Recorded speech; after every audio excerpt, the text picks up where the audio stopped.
La parole de Dieu dit que nous sommes tous pécheurs, pas un juste, pas un seul, et c'est vrai.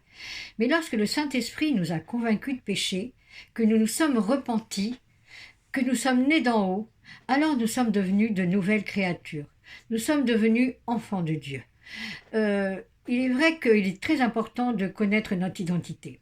Parce que c'est vrai qu'il va encore nous arriver de pécher par accident.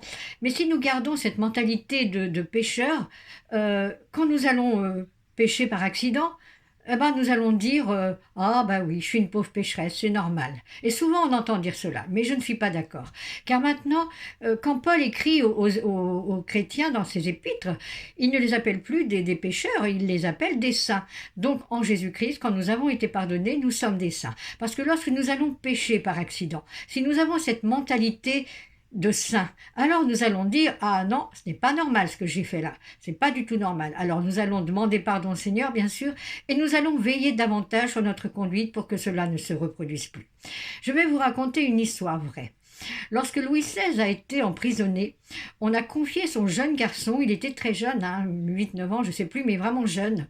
On l'avait confié à un couple très rustre qui faisait tout pour l'avilir. Ce couple voulait vraiment lui faire oublier qu'il était fils de roi. Il voulait gommer son identité. Mais le jeune garçon savait qui il était. Et quand ce couple essayait de lui faire dire ou de lui faire faire des choses peu recommandables, vous savez ce que disait ce jeune garçon? Il disait ah non, un fils de roi ne peut pas faire ça. Eh bien nous, c'est pareil.